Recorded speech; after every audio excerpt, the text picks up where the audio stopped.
and these two franchises have engaged in some great ones.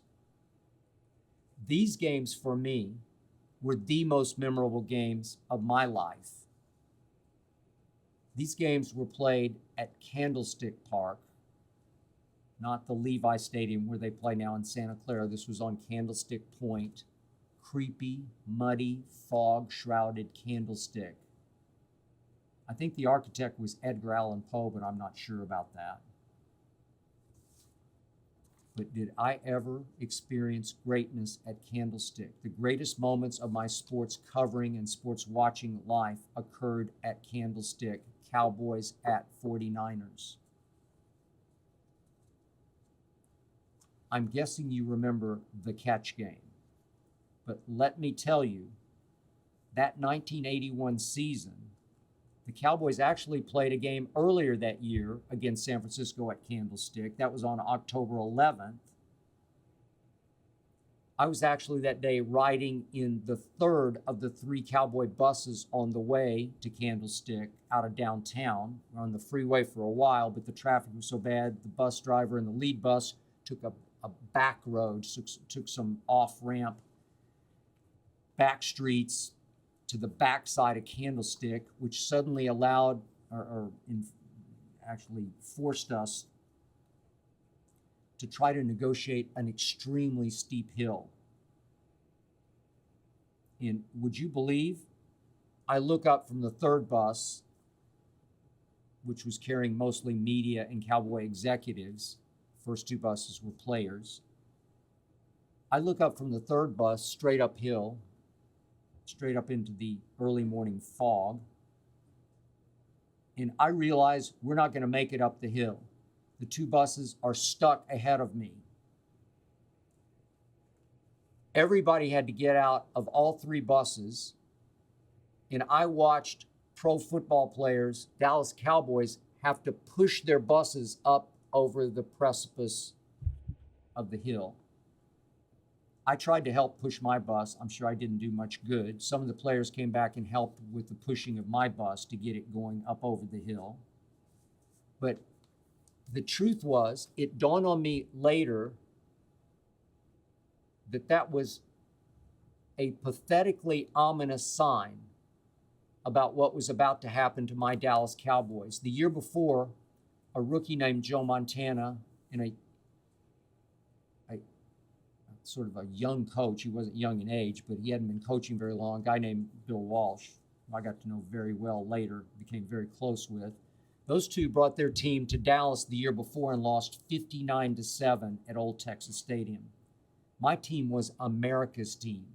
My team looked down its upturned noses at teams like the San Francisco 49ers. My team did not take the 49ers seriously at all.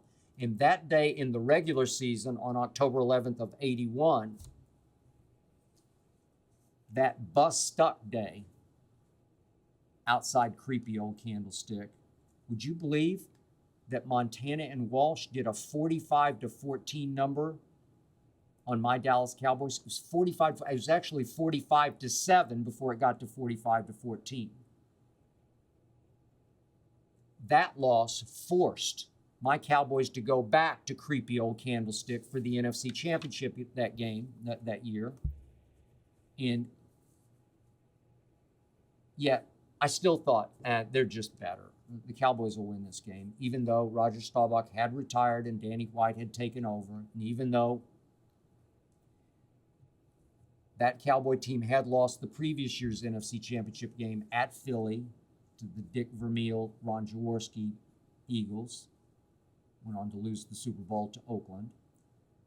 Despite all that, I still thought the Cowboys were just better than Walsh and Montana. And was I ever wrong? That game changed everything. The torch got passed. One dynasty was launched, while the other, the visiting team dynasty, teetered and soon crumbled. That game, as you might remember, ended with Joe Montana trying to throw the ball away as he ran from Too Tall Jones and my friend Dede Lewis, Joe didn't quite get enough on that ball because he was trying to throw it away, just as Brady tried to throw away his interception the other night in the game the Cowboys won at Tampa. Brady flinched. Brady ducked away, whirled away, didn't get enough on it, but that one got intercepted. In this case, Dwight Clark probably stood 6'3" tall.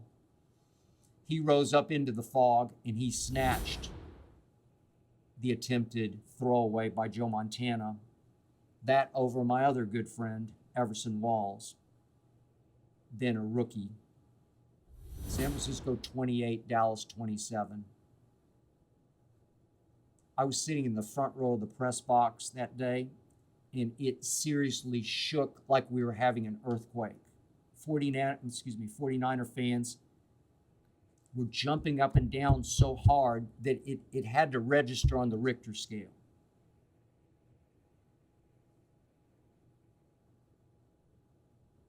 In those days, I often wrote about what I had called Cowboy Mystique that had been pretty much invented and fueled by Roger Staubach.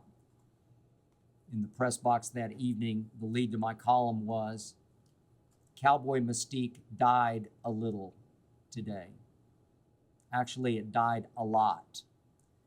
That night, I never really got to sleep in my hotel room at the St. Francis on Union Square because 49er fans were so crazed that they just, in their cars, kept circling and circling and circling Union Square, honking and honking and honking. Maybe just to torment me. I hope you enjoyed that video. You ready for more? Make sure you click that subscribe button for all the exclusive content from the Skip Bayless Show. And don't forget to check out the full episode of the show wherever you get your podcasts by clicking the link in the description.